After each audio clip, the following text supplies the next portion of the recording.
Jai Hind friends, let's start. With reference to the Parliament of India, consider the following statement. Which of the above statement are correct? A private member bill is a bill presented by member of parliament who is not elected but only nominated by President of India. ठीक है. Recently, a private member bill has been passed in the Parliament of India for the first time in the history. ठीक है. पहले समझ लेते हैं private member होता क्या है. देखो जो एमपीज होते हैं, ठीक है, उसमें से कुछ मिनिस्टर्स होते हैं. जो मिनिस्टर छोड़ के बाकी के एमपीज रहते हैं ना, मेंबर ऑफ पार्लियामेंट, उन्हें कहा जाता है प्राइवेट मेंबर्स. ठीक है. और जब इन्हें कोई बिल इंट्रोड्यूस करना है तो 1 मंथ प्रायर नोटिस देनी पड़ती है, और on Friday they can introduce the bill. ठीक है. ये पार्लियामेंट प्रोसीजर में मेंशन किए हुई प्रोसीजर है. और रिसेंटली अभी देखो, ये है 2017 का क्वेश्चन पेपर. अभी लगभग देखो 2025 चल रहा है. ठीक है. 1947 में इंडिया आजाद हुआ, 1951 में अपना कॉन्स्टिट्यूशन लागू हुआ, तब से लेके अभी तक एक रिसेंटली बोल रही है. ठीक है. तो ये गलत है. अभी तक 14th टाइम प्राइवेट मेंबर ने बिल इंट्रोड्यूस किया हुआ है. ठीक है. तो इसका सही आंसर है option number D, neither one and two. With reference to the difference between culture of Rigvedic Aryans and Indus Valley people, which of the statement are correct? Rigvedic Aryan used the coat of mail and helmet in warfare, whereas people of Indus Valley civilization did not leave any evidence of using them. ठीक है. देखो सबसे पहले क्या आई है? Indus valley civilization. उसके बाद है अर्ली वैदिक पीरियड. ठीक है. अर्ली वैदिक पीरियड में ही देखो माना जाता है कि अर्ली वैदिक पीरियड में ही आयन का इन्वेंशन हुआ था. उसके बाद देखो अर्ली वैदिक, उसके बाद क्या आया? लेटर वैदिक आया. ठीक है. देखो जब अर्ली वैदिक टाइम में आयन इन्वेंट हुआ तो Indus valley civilisation did not leave any evidence of using helmet. अभी देखो हेलमेट और मेल ये तो आयन के ही बनेंगे ना. तो ये स्टेटमेंट क्या है? सही हुआ है स्टेटमेंट. क्योंकि इन्होंने कहा है Indus valley civilisation did not leave any evidence of using them. ठीक है. अभी नेक्स्ट देखते हैं. Rigvedic Aryan no gold silver copper. ठीक है. Whereas Indus valley people no only copper and iron. अभी तो मैंने क्या कहा था? आयन का इन्वेंशन. देखो एनसीईआरटी से सीधा क्वेश्चन उठाया गया है ये. इंडस वैली सिविलाइजेशन के लोगों को पता था ब्रॉन्ज, और ब्रॉन्ज किससे बनता है? कॉपर और टीन के इससे. ठीक है. अभी हाँ, कई हिस्टोरियन मानते हैं कि इंडस वैली पीपल को पॉसिबिलिटी है कि उन्हें भी आयन के बारे में, या फिर इंडस वैली सिविलाइजेशन का जो एंड पार्ट था ना, तब उन लोगों को ये पता चला होगा. मतलब इंडस वैली सिविलाइजेशन और जो अर्ली वैदिक पीरियड है ना, उन दोनों के बीच में तो वो, मतलब end of Indus valley civilization and beginning of early Vedic period उस टाइम में हो सकता है. ये कुछ हिस्टोरियन का काम, मतलब मानना है. देखो तो ये स्टेटमेंट क्या हुआ? ये स्टेटमेंट गलत हुआ, क्योंकि यहाँ पे एक तो ओनली भी लगाया उन लोगों ने. Rigvedic Aryans has domesticated the horse, whereas. ठीक है. ऋग्वेदिक पीरियड में डोमेस्टिकेट हॉर्स, हाँ ये तो बात सही है. उन्होंने अभी क्या कहा था? वॉरफेयर में ये क्या यूज करते हैं? हेलमेट. अभी वॉरफेयर करते तो हॉर्स तो ये पालते ही होंगे. ये तो स्टेटमेंट सही है. Whereas there is no evidence of Indus valley people have been aware of this animal. मतलब हॉर्स के बारे में इनको कुछ पता नहीं था. और ये सीधा स्टेटमेंट एनसीईआरटी में मेंशन है. ठीक है. तो ये स्टेटमेंट सही है. अभी एक चीज याद रखना, जब ऋग्वेदिक सोसाइटी थी ना, तब सोसाइटी डिवाइडेड इनटू 3 ग्रुप्स. एक थी वॉरियर, दूसरी है प्रीस्ट, और तीसरी थी common people. But at the end of Rigvedic period, fourth group भी इमर्ज हुआ था, वो है शूद्रा. ठीक है. अभी नेक्स्ट क्वेश्चन देखते हैं. Recognition of prior learning scheme sometimes see in news with refers to. अभी देखो रिकॉग्नाइज करना है कुछ प्रायर, मतलब कुछ ट्रेडिशनल नॉलेज या फिर स्किल आपके पास है, और उस स्किल को हमें क्या करना है? रिकॉग्नाइज करना है. तो इसका सही आंसर है certifying the skill acquired by construction worker through traditional channel. ठीक है. अभी ये जो स्कीम है, इट इज पार्ट ऑफ प्रधानमंत्री कौशल्य विकास योजना which is launch in 2016। Okay, और ये किस मिनिस्ट्री के अंदर आती है? तो ministry of skill development and entrepreneurship इसके अंदर आती है। ठीक है, अभी के फोर्थ क्वेश्चन देखेंगे। From the ecological point of view, which one of the following assumes importance in beginning. देखो अभी ये क्या बोलते हैं कि वे ये जो ईस्ट घाट है और ये वेस्ट और ईस्ट घाट, इनको लिंक करने वाला कौन सा इकोलॉजिकल पॉइंट है? तो वो है सत्यमंगलम टाइगर रिजर्व, जो कि Nilgiri hills arrowed district of Tamil Nadu यहाँ पर है।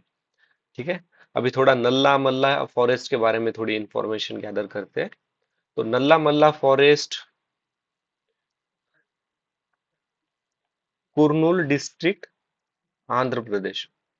ठीक है, और ये पार्ट है, किसका पार्ट है? ये पार्ट है नागर जुनसागर सिरी सेलम टाइगर रिजर्व का, जो कि ईस्ट घाट में है। Nagarhole national park, Nagarhole national park Karnataka में है और इसे ही राजीव गांधी नेशनल पार्क भी कहा जाता है। Okay, Seshachalam biosphere reserve. ठीक है, अभी ये पुष्पा में आपने काफी बार सुना होगा। ओके, शेषाचलम के जंगलों में कुछ तो उसका डायलॉग है। ये है आंध्रा में शेषाचलम ईस्ट घाट। यहाँ पे क्या फेमस है? रक्त चंदन, या फिर इसे क्या कहा जाता है? Red sanders. यहाँ पर एक एनिमल है वो ज्यादा फेमस है, maybe question can ask, उसका नाम है slender loris. Okay, slender loris, for sorry for pronunciation. Next question है, one of the implication of equality in society is the absence of privileges, restrictions, competition, ideology। देखो, equality in society is the absence of privileges। ठीक है, consider the following statement in respect of trade related analysis of fauna and flora in commerce। उसे क्या कहा जाता है? Traffic. ये जो ट्रैफिक है is a bureau under under किसके? यूएनईपी के। कितनी बार कहा है? अंडर के बाद, बाय के बाद या फिर ऑफ के बाद। मोस्ट ऑफ द टाइम जो भी रहता है ना वो गलत होता है। ये एक्चुअली एक एनजीओ चलाता है। हाँ, इनका जॉइंट कॉपरेशन किन किन के साथ रहता है ट्रैफिक का? तो वो रहता है आईयूसीएन के साथ और वर्ल्ड वाइल्ड लाइफ फंड के साथ। तो ये स्टेटमेंट गलत। मिशन पूछा है, मिशन एम ऑब्जेक्टिव 90% क्या रहते हैं? ये बराबर रहते हैं। ठीक है, तो ट्रैफिक इंश्योर करता है कि trade in wild plant and animal is not a threat to the conservation of nature. ये स्टेटमेंट सही है, option B is the correct answer. Okay, अभी थोड़ा यूएनईपी को डिस्कस करेंगे। ये 1972 में इस्टेब्लिश हुआ था। इसका हेडक्वार्टर है केनिया का नायरोबी। नायरोबी। 6 मेन एरियाज है इनके काम करने के। एक है क्लाइमेट चेंज, दूसरा है इकोसिस्टम मैनेजमेंट, तीसरा है डिजास्टर मैनेजमेंट, फोर्थ है इन्वायरमेंटल गवर्नेंस। ओके, फिर sustainable production and consumption, and six है हजार्डस सब्सटेंसेस। ठीक है, वैसे भी ये जो 6 एरिया है ना, ये आपको समझ में भी आएंगे। ओके, क्योंकि क्लाइमेट चेंज, यहाँ पे क्या है? इन्वायरमेंट, क्लाइमेट चेंज वही आएगा, डिजास्टर मैनेज भी आएगा।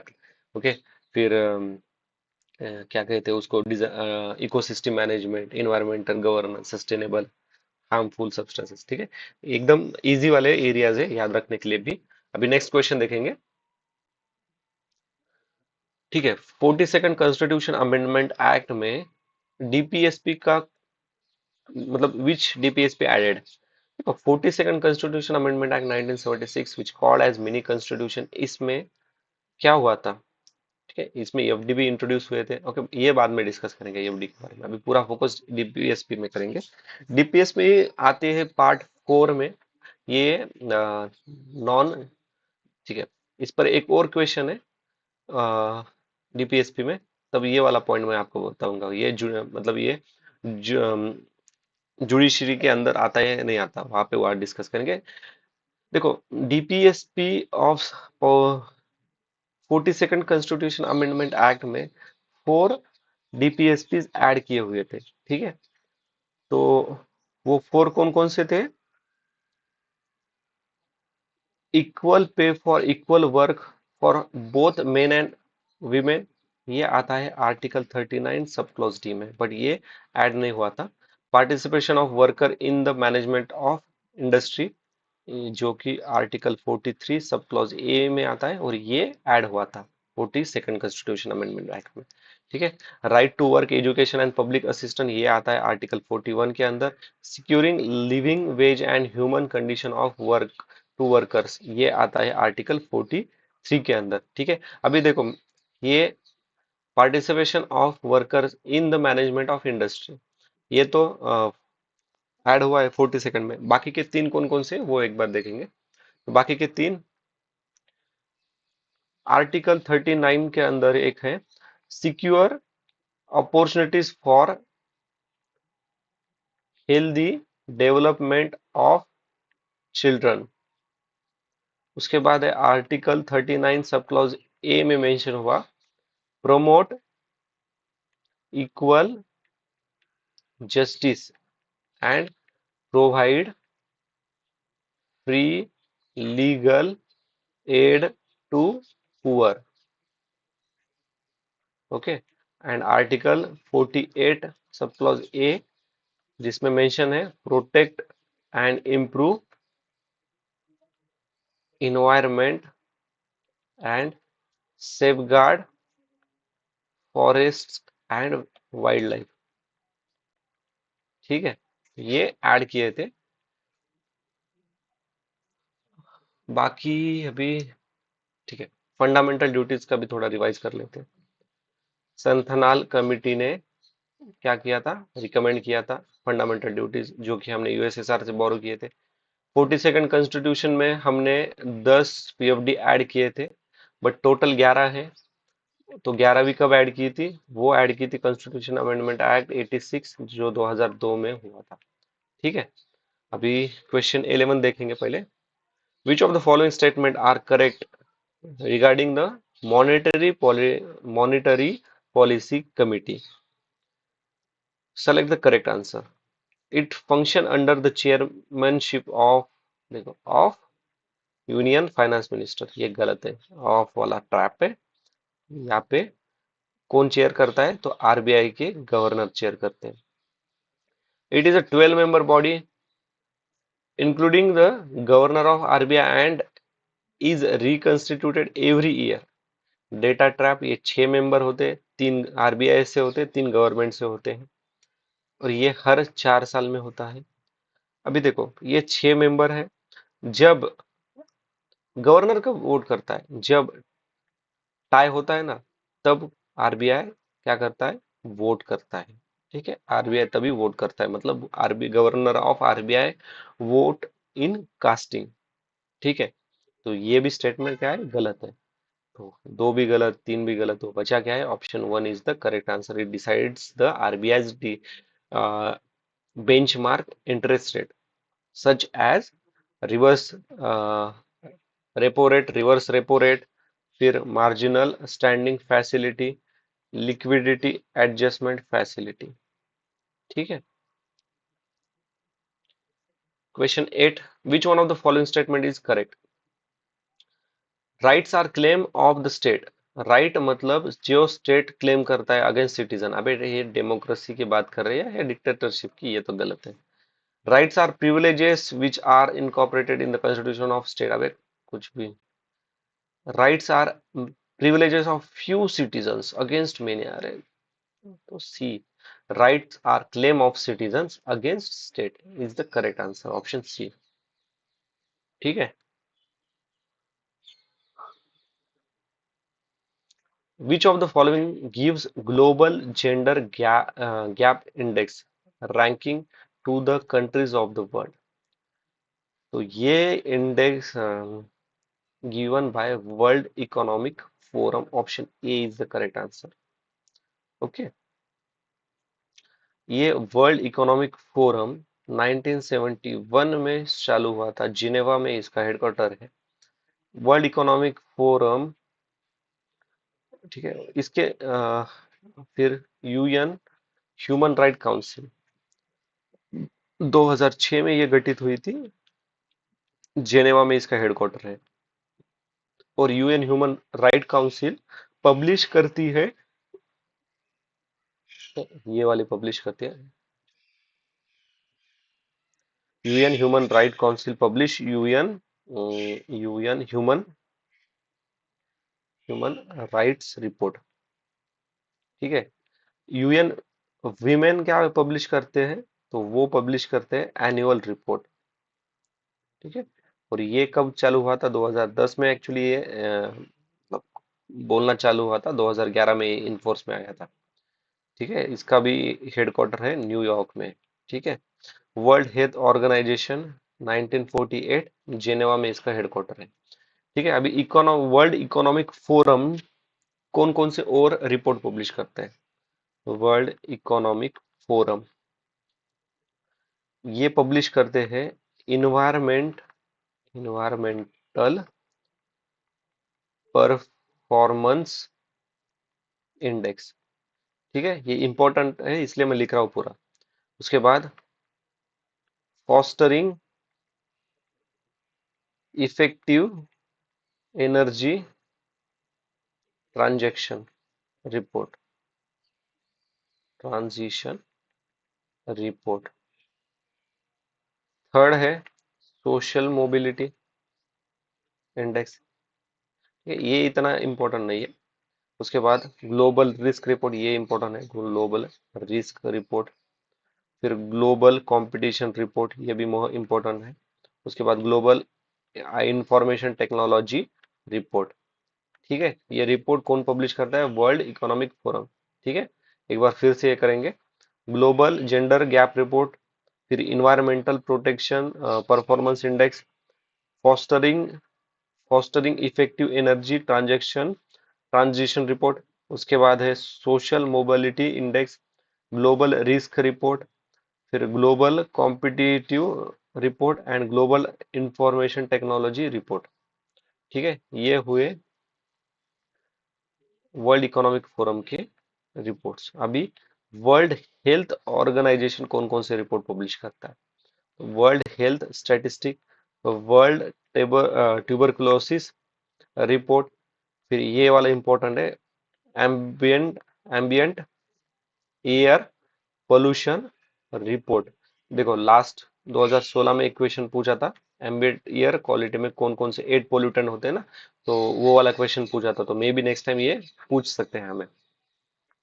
फिर ग्लोबल न्यूट्रिशन रिपोर्ट एंड एक और है वर्ल्ड हेल्थ रिपोर्ट। ठीक है। अभी question number 10। Which one of the following statement are correct regarding smart India hackathon 2017? ये एक सेंट्रली स्पॉन्सर्ड स्कीम है, developing every city of our country into smart city in a decade. In a decade, देखो time period भी बताया इन्होंने, एक decade के अंदर पूरे each and every city of our. अरे इतना बड़ा देश है भाई, अपने इतने अलग अलग प्रॉब्लम से, इतनी अलग अलग क्वेश्चंस, अलग अलग सिचुएशन है यहाँ पे, और ये बोलते कि एक डिकेड में पूरा कंप्लीट करेंगे, ये तो गलत है देखो। और सेंट्रली बोल रहे हैं पूरा। ठीक है। ये तो गलत है, एक तो हटा दे। ये गया, अभी बचे दो और दो तीन। It is an initiative to identify new digital technology. Initiative initiative है, मतलब कुछ ऑब्जेक्टिव टाइप है, एम है इनका। आइडेंटिफाई करना है new digital technology innovation by solving the many problem. देखो ऑल प्रॉब्लम्स नहीं कहा उन्होंने, many problem face by our country, positive way में बात कर रहे हैं ये। और सेफ्टी प्रिकॉशन इस पूरे डायमेंशन को कंसिडर किया है इन्होंने।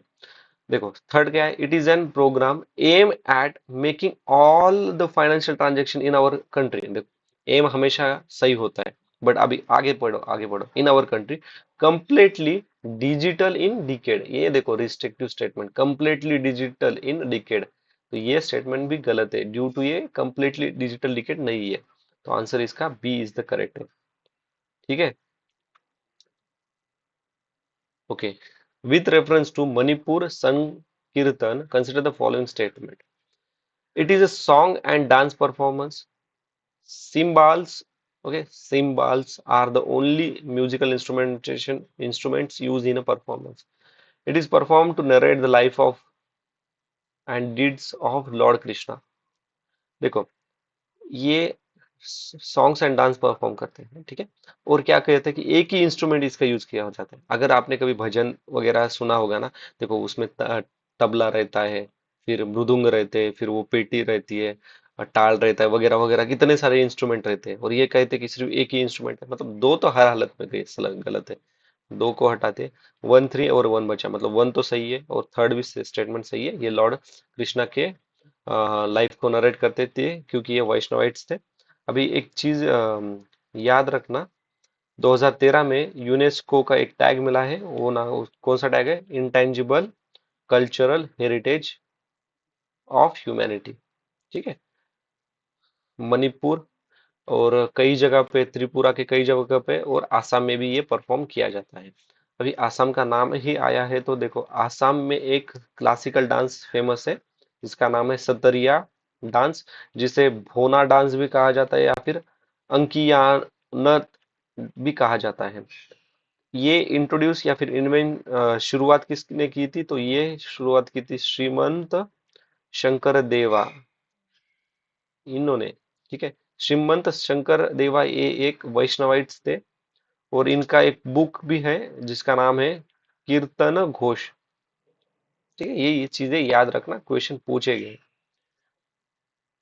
तो सही आंसर ऑप्शन नंबर बी। अभी नेक्स्ट क्वेश्चन क्या है, who among the following was wear associated with the introduction of ryotwari settlement in India. देखो लॉर्ड कॉर्नवालिस ने में, देखो 1793 में, ओके, इसने क्या किया था, लॉर्ड कॉर्नवालिस ने, इसने परमानेंट सेटलमेंट इंट्रोड्यूस किया था बंगाल में। तो ये तो नहीं होगा, तो एक हटाते हैं और आंसर मिल जाता है 2 एंड 3। तो ये थॉमस मुंड्रो ने 1820 में रैयतवाड़ी सिस्टम इंट्रोड्यूस की थी। इसमें फोकस किया जाता था कि देखो ये ब्रिटिशर्स है और ये पीसेंट्स है, तो जो मिडल मैन था ना उसको गायब कर दिया था इन्होंने, और डायरेक्टली वो जो टैक्सेशन सिस्टम इंट्रोड्यूस की थी। तो ये एक्चुअली इंट्रोड्यूस की थी उन्होंने तमिलनाडु वाले रीजन में, फिर बाद में एक्सपांड करके महाराष्ट्र, बेरार, फिर ईस्ट पंजाब, फिर फिर आसाम, इस वाले रीजन में भी इन्होंने किया था। इसमें एक मेन पॉइंट याद रखने का इंपॉर्टेंट पॉइंट एक ये है कि महालवारी सिस्टम, महालवारी सिस्टम किसने इंट्रोड्यूस की थी, तो वो इंट्रोड्यूस की थी विलियम बेंटिक ने। और विलियम बेंटिक वही इंसान है सती प्रथा को बैन करने वाला, ठीक है। अभी नेक्स्ट क्वेश्चन देखते हैं। इन the context of solving pollution problem, what are the advantages of the bioremediation technology? Bioremediation technology. It is a technology for cleaning up pollution by enhancing the same biodegradation process that occurs in nature. ठीक है। Any contaminated with a heavy metals such as cadmium, lead can be readily and completely treated by the bioremediation using microorganisms. Genetically engineering can be used to create microorganisms specifically designed for bioremediation। देखो इसमें सबसे गलत कौन सा लग रहा है, तो सेकंड वाला। क्यों, देखो क्या बोलते हैं, कैडमियम एंड लीड को क्या करेंगे, कंप्लीटली एलिमिनेट ट्रीट करेंगे। भाई पॉसिबल है क्या ये? अगर 0.001% भी ये बचा बचा रहा तो ये कंप्लीटली थोड़ी ना होगा, ठीक है, स्टेटमेंट गलत होगा। देखो देखो, ये ना हमें वाइड लेवल पे सोचना पड़ता है, ठीक है। तो दो तो हटाते हैं, तो स्टेटमेंट 1 एंड 1 3, मतलब 1 तो हर हालत में सही है।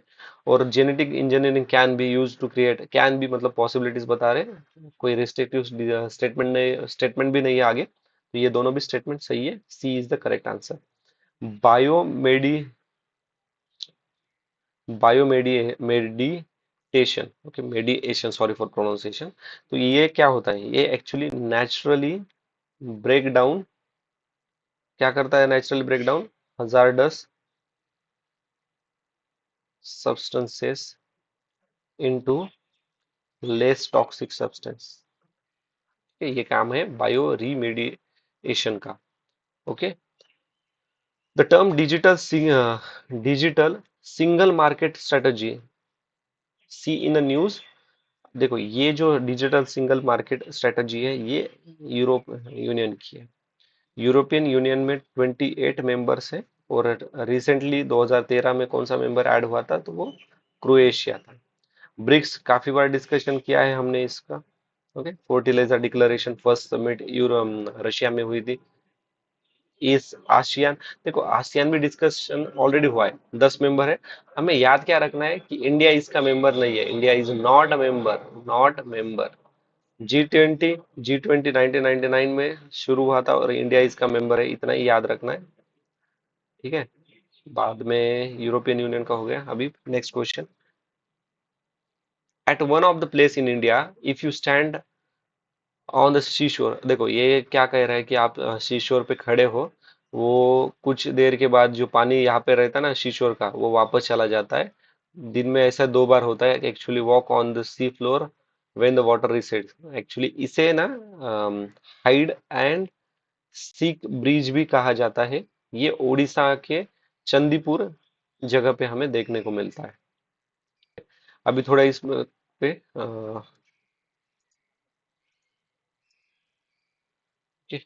थोड़ा वैल्यू एडिशन करेंगे। भीम ये जो भीमू पट्टिनम है जो है ना, okay, Bheemunipatnam, sorry for pronunciation. तो यहाँ पर पवरलीकोंडा टाउन भी है। ये पार्ट है गोस्थानी का। ठीक है, यहाँ पर डच सेटलमेंट भी पाई जाती थी, और इसी जगह पे महायान और हीनयान की आइडिया ओरिजिनेट हुई थी। ओके, भीमनी पट्टिनम। और जो नागापट्टिनम है ना, भीमुनीपट्टिनम और नागापट्टिनम, अभी देखो ये भीमुनीपट्टिनम भी बुद्धिस्ट से रिलेटेड है, बुद्धिस्ट स्ट्रक्चर से। और ये चोला राजा के टाइम पीरियड में ज्यादा फेमस था यहाँ का बुद्धिस्ट स्ट्रक्चर, क्योंकि इन्होंने बुद्धिस्ट स्ट्रक्चर बनाया था। और यहाँ पे बाद में क्या हुआ था, डच सेटलमेंट भी आई थी। Okay, Dutch east India company भी ब्रांच यहाँ पे थी। उसके बाद एक चीज है, कावेरी पट्टनम भी नागपट्टनम के पोर्ट के नजदीक ही है। ठीक है, देखो दोस्तों, अभी ये कुछ नाम है ना, वो थोड़ा मेरा प्रोनाउंस गलत होता है। Okay, sorry for that. अभी question number 15, trade dispute act 1929। देखो ये जो ट्रेड डिस्प्यूट एक्ट है 1929 में, ये system of tribunal and ban on strike. ठीक है, और इसी के विरोध में जो हमारे भगत सिंह है ना, उन्होंने असेंबली में बॉम्ब फेंका था। ओके, भैरव को सुनाने के लिए, वो वाला जो इंसिडेंस है, ये इसका आउटकम है। नेक्स्ट क्वेश्चन है, local self government can be best explain. Local government क्यों रहता है, डेमोक्रेटिक डिसेंट्रलाइजेशन, फेडरलाइजेशन तो सेंटर और स्टेट में पावर ये करना है। ओके, नेक्स्ट क्वेश्चन, अभी देखो मैंने कहा था डीपीएसपी का एक question. DPSP with reference to the Constitution of India, DPSP, Directive Principle of State Policy, constitutes limitation upon legislative function and executive function। ये दोनों पे भी लिमिट नहीं कर सकती, क्योंकि जो डीपीएसपी है वो नॉन जस्टिसिएबल इन नेचर है। ठीक है, तो इसका सही आंसर है ऑप्शन नंबर डी। अभी डीपीएसपी का काफी बार डिस्कशन हुए किया है हमने, तो पी इसके लिए नेक्स्ट क्वेश्चन देखेंगे। Prohibition of Benami Property Transaction Act 1988 consider the following statement। कौन सा स्टेटमेंट सही है? The act provide for three authorities for investigation but does not provide any appellate mechanism। भाई मुझे बता, जब सुप्रीम कोर्ट ने कोई जजमेंट दिया है, वो भी रिव्यू कर सकते हैं बाय रिव्यू पिटिशन, तो ये क्या है यार, ये तो गलत होगा फिर। ये थर्ड को हटाए तो अभी बचता है 1 और 2। Property hold benami are liable for confiscation by government. सही बात है। अभी देखो बेनामी प्रॉपर्टी है, तो ये कौन किसके पास पूरा सीन जाएगा, गवर्नमेंट के पास ही तो जाएगा। तो ये स्टेटमेंट सही है। Okay, property transaction is not treated as a benami property transaction if the owner of the property is not aware of the transaction. यार कुछ भी ऑप्शन बना यार, वेग ऑप्शन बनाया इन लोगों ने, ये तो गलत है। ठीक है, तो सही आंसर है option number B. Next question क्या है? ठीक है, due to some reason, if there is a huge fall in the population of species of butterfly, what could be its likely consequences? ठीक है, कुछ रीजन के वजह से जो पॉपुलेशन है ना बटरफ्लाई की, वो पॉपुलेशन काफी गिर गई है। ओके, तो उसका कंसिक्वेंस क्या होगा? Pollination of some plant could be adversely affected. सही बात है, पॉलिनेशन तो होता है ना, पॉलिनेशन के लिए बटरफ्लाई मदद करते हैं, ये तो सही है। इवन तो ये देखो एडवर्सली अफेक्टेड, थोड़ा स्ट्रॉन्ग वर्ड है, बट ये यहाँ पे ये जो स्टेटमेंट है यहाँ पर वो फिक्स फिट बैठता है। There would be drastically increase in the fungal infection. देखो यहाँ ड्रास्टिकली इंक्रीज, ये fungal infection of some cultivated plant. अभी देखो, ठीक है, मेरे को बताओ, फंगल का और बटरफ्लाई का कोई कुछ रिलेशन है क्या? कुछ भी नहीं है भाई, ये गलत है। It would lead to fall in the population of some species of wasps, spider and birds. Some species can भी हो सकता है, अगर एक स्पीसीज भी पॉपुलेशन कम हो गई तो ये स्टेटमेंट तो सही होगा। तो 1 और 3 करेक्ट आंसर है ऑप्शन सी। ठीक है, नेक्स्ट क्वेश्चन है, it is possible to produce algae based biofuel, but what are the likely limitations of developing countries in promoting the industry? Production of algae-based biofuel is possible in sea only and not on continent। क्यों भाई, continent में क्यों नहीं बन सकते? तो ये तो गलत है। ओनली पॉसिबिलिटी तो बता रहे हैं सी में, बट बता रहे हैं कि कॉन्टिनेंट में बन नहीं सकता algae, ये गलत है। Setting up engineering the algae-based biofuel production requires high level of expertise technology until the construction is complete। देखो ये सेफ्टी के बारे में बात कर रहा है, ठीक है, तो ये तो स्टेटमेंट सही है। ओके, और जब तक कंस्ट्रक्शन कंप्लीट नहीं होता तब तक इन्हें गाइडेंस चाहिए, टेक्नोलॉजी चाहिए, तो ये ह्यूमन के जो सेफ्टी है उसको ज्यादा मैटर करता है, तो ये स्टेटमेंट पॉजिटिव है। इकोन economically viable production necessitates the setting up of large scale facilities which may raise ecological and social concern। may rise, possibilities बता रहे हैं, ये भी स्टेटमेंट सही है। ऑप्शन 2 और 3 is the correct answer. Okay, which of the following are the objectives of national nutrition mission? कौन से मिशन ऑब्जेक्टिव है नेशनल न्यूट्रिशन मिशन के? Create awareness related to malnutrition among pregnant women and lactating mothers। nutrition, malnutrition के awareness बनाना, ये तो statement सही लग रहा है। रिड्यूस करना है in incidence of anaemia among young children adolescent girls and women. ठीक है, अनेमिया, ये भी पॉजिटिव, मतलब यही ये भी कवर होता है। प्रमोट करना है consumption of millet, corals, core जो मिलेट्स रहते हैं, सीरियल्स रहते हैं एंड अनपॉलिश्ड राइस। प्रमोट करना है कंजम्पशन ऑफ पोल्ट्री एग्स। अभी देखो कोई लोग वेजिटेरियन रहते, कई लोग नॉन वेजिटेरियन रहते, नॉन ये तो गलत होगा ना भाई, ठीक है, मतलब फोर तो हर हालत में गलत है। ये गया, ये गया। अभी थर्ड पे पूरा आंसर टिका है। देखो ये अनपॉलिश्ड राइस, इन्होंने डिटेल इंफॉर्मेशन दिया है यहाँ पे, ठीक है, तो ये स्टेटमेंट गलत है। देखो कभी भी जो इस तरह के ऑप्शन होते हैं ना, ज्यादा डिटेल में इंफॉर्मेशन देते हैं, तो समझना वहां पे एक तो ट्रैप होगा।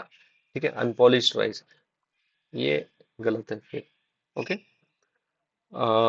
ये जो नेशनल न्यूट्रिशन मिशन है, इसे एक और नाम है, वो है पोषण अभियान।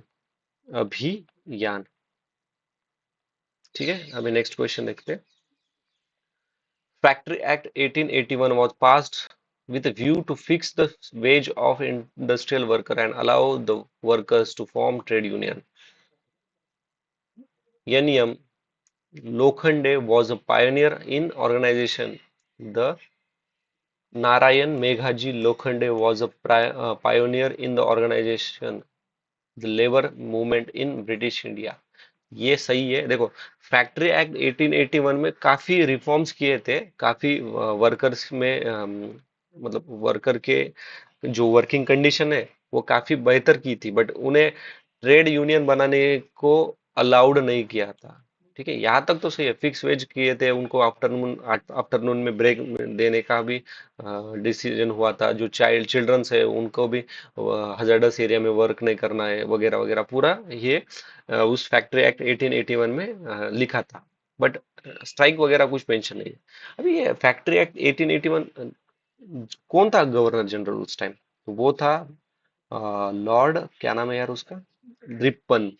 अब ये रिपन ने ही क्या किया था, जो वर्नाकुलर प्रेस एक्ट था ना 1882 में, इसने रिपल कर दिया। ओके, रिपन ने रिपील कर दिया था वर्नाकुलर प्रेस एक्ट, जो कि वर्नाकुलर प्रेस एक्ट 1878 में क्या किया था, लागू किया था। वर्नाकुलर प्रेस एक्ट में क्या होता था कि अ, जो इंग्लिश लैंग्वेज छोड़ के बाकी के न्यूज़पेपर थे ना, के बाकी लैंग्वेज के, तो उन्हें गवर्नमेंट ने बैन कर दिया था। ठीक है। फिर इसी के टाइम पीरियड में इल्बर्ट बिल कंट्रोवर्सी आई थी।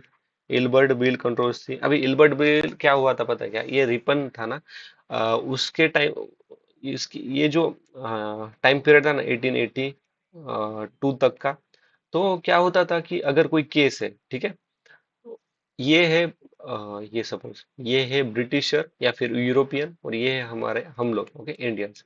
अगर ब्रिटिशर की कोई केस, इसने कुछ गुनाह किया है ब्रिटिशर ने, तो इसकी केस चली जाती थी सिर्फ ब्रिटिश या फिर यूरोप का जो जज है ना उनके पास ही।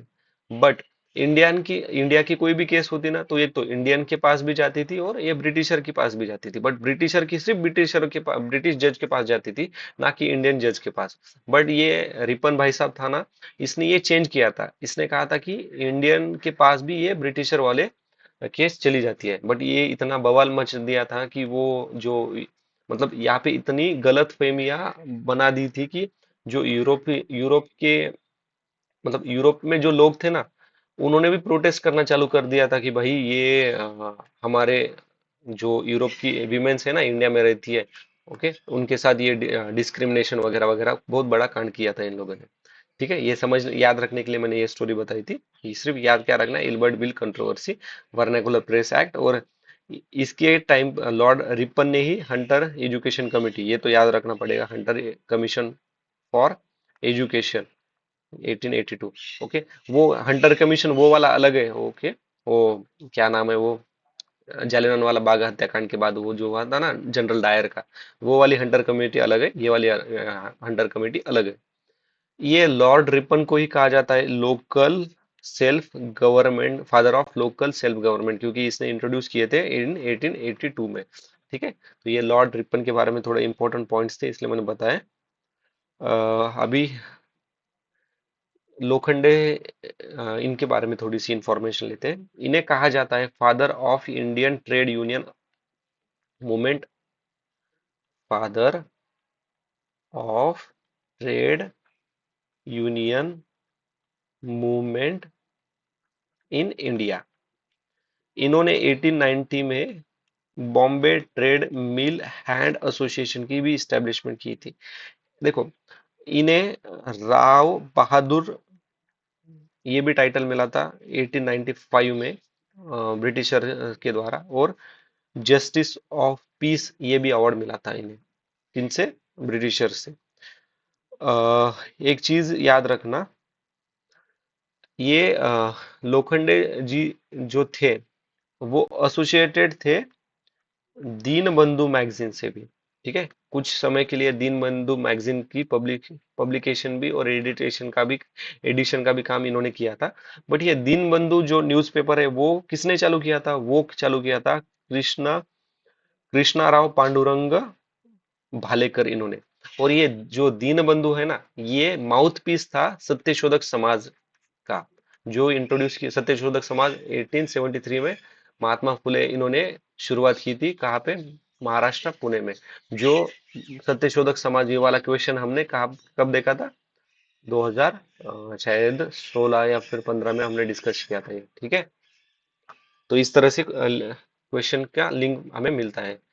ओके, अभी नेक्स्ट क्वेश्चन डिस्कस करेंगे। In the context of mitigation the impeding global warming due to anthropogenic emission, मतलब ह्यूमन के वजह से जो एंथ्रोफिकेशन, मतलब ह्यूमन एक्टिविटी की वजह से जो इमिशन होता है of carbon dioxide, which of the following can be the potential site for carbon सिक्विस्ट्रेशन।